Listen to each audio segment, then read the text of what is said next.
it's Sue. Welcome back to my channel. For today's video, I'm doing one of your favorites, which is don't buy videos.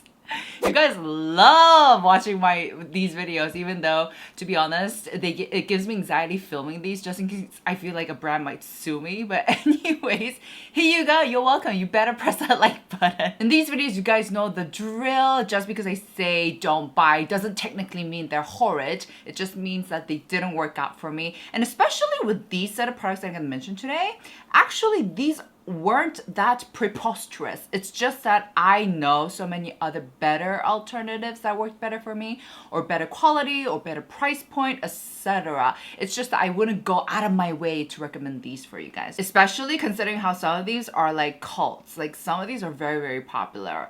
Any cowsies, without further ado, let's get this video started. You better hit that like button, okay? You better hit that thumbs up. Oh, P.S. guys, I comment here. What do you think? I cut it short. I feel like I still like longer hair better on me, but I know a lot of you guys really like this length. Let me know. Give me some courage, because I'm feeling a little like I miss my long hair. But anyways, let's really get this video started. Alright, first off is, I did not memorize the product name. It is COSRX Advanced Nail Radiance Dual Essence. Alright, I don't have this product on me because it's at my parents' house, but anyways, so I don't know if you guys remember, but a couple of videos back, these don't buy videos back, I also mentioned that this was a no-no for me, which is the COSRX Advanced Nail 96 Mucin Power Essence. So a lot of you guys in that video, in the comments, were saying, oh, so you should try out the dual essence instead if you don't like this. And I did, and I really was excited for it because it looked really enticing. It had the emulsion part, which I'm all for. I love emulsions. And I tried it, and ooh, sorry to say, it didn't work out for me. So one of the big problems that I had with this was that the formula was too droopy and it was dwelling around, and I was like, I have no time for this. I need my products to get absorbed in straight away. So I didn't like how the formulation worked on my skin. Although I will say it works better if you work it in smaller amounts, which is what I've been doing. And I'm like, I could totally see why so many of you guys like it. So it's growing on me, but it's still not my like first choice when it comes to snail products. I so much rather use the Dewy Tree one and the Neogen one. Likewise with the Dual Essence, I tried it and it still felt too like kotora, like in Korean, I would say it dwells too much on top as well. And I feel like it's not really getting absorbed in right away. So I was just like, ooh, you know what? This didn't work out for me either. Not to say it's bad. As you guys know, this is such a popular product internationally, especially. And same goes for the Dual Essence. I know a lot of people like that as well. So if you guys are a fan of these two, make sure to write in the comments down below so that people are aware that, hey, it still works for some people. I'm just saying it's just not my thing. It's just not my cup of tea, you know? Anyways, to get into more about the product, with the Dual Essence, they kind of changed up the ingredient list. So this has 96 of snail secretion filtrate, whereas with the Dual Essence, it has niacinamide and 5% of niacinamide and 74% of the snail stuff, okay? I'm so bad with memorizing that ingredient name. I don't know why. But anyways, so it's a little different. I do like the Dual Essence ingredient maker list, and I do prefer the formulation of that. But still, I'm just like, oof, it just doesn't cut it enough for me. P.S. guys, I love COSRX. COSRX, don't sue me. I love their RX line. You guys know I'm a sucker for their vitamin C, retinol 0.5. Hey, free PR right here for COSRX because don't sue me. Alright, next one is also one that's really, really popular. And once again, I didn't think this was complete shit. But there was one thing that was kind of like aggravating, and I'll get into it. And it is the Ultra MD UV Clear Broad Spectrum. I feel like I might have mentioned this in one of my empties and like throwaways, and maybe not, I can't remember. But anyways, so this is a sunscreen with both organic and inorganic UV filters. And actually, when I first tried this out, P.S. I bought this myself, I was very impressed with the formulation because this has zinc oxide and also octinoxate, I want to say. Yes, so it's 9% of zinc oxide and 7.5 of octinoxate. So I was very impressed because y'all know in K-beauty we don't have cute formulations like this, especially if it contains zinc oxide. They're very stiff. I've mentioned this a billion times in my videos. You guys know the drill. But with this one, this blends out really nicely. And it does leave like a milky sheen, but for me, it's barely there. No white cast. It actually works out great. And so I actually really enjoyed this. But I realized that this pills on me crazily if I don't do a good job with my skincare. And, you know, granted, I try to do a really good thorough job with my skincare all the time, but sometimes, you know, I'm busy in the morning, okay? Sometimes I just want to get away with using an SPF or just a toner, whatever, you know? And on those days, this pills like crazy on my cheek areas. And this was especially noticeable when I took this with me on my Hawaiian trip. Earlier, you guys know I went to Hawaii in January, and I was just live and laugh.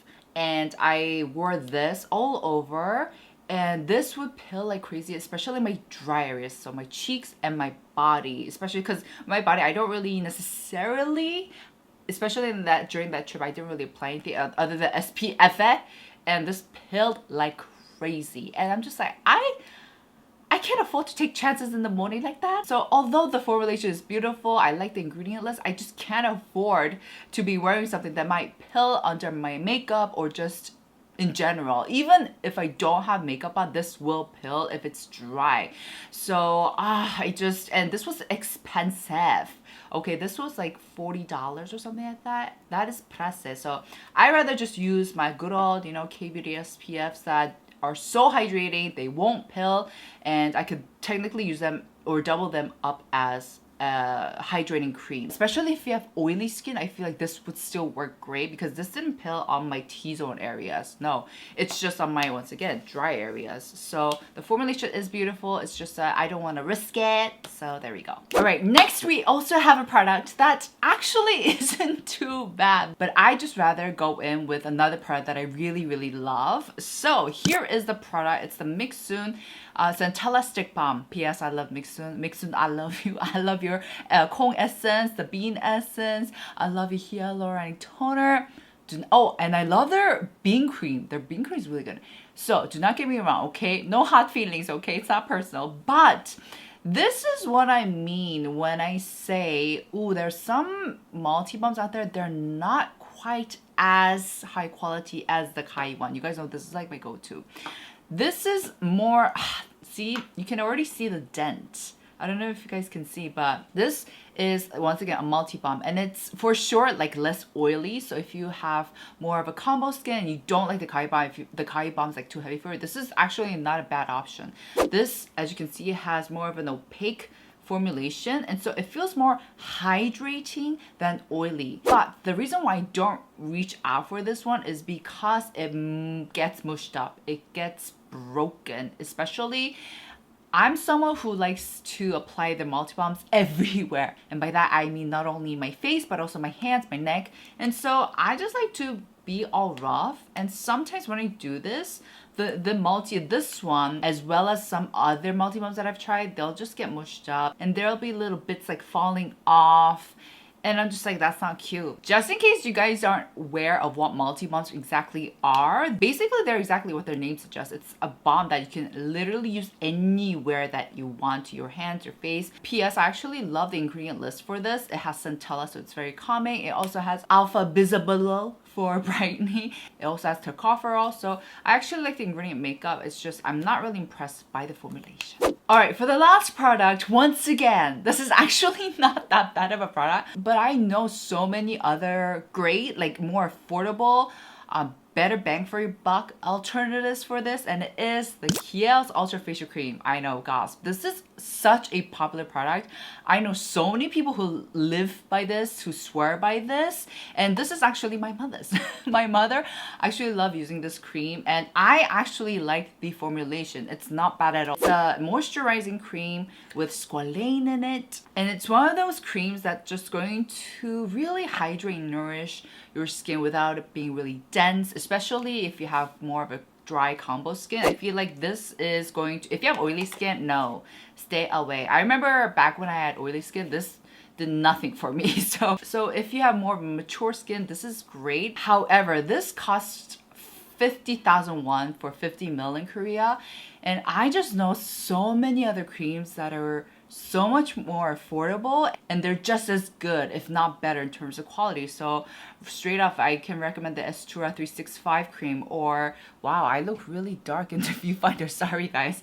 I love the Primera cream, the Laneige cream. There are so many great options out there that I'm just like, would I really go out of my way to purchase this? And you guys know that I don't really recommend high-end skincare because I don't think that skincare has to be expensive for it to be good.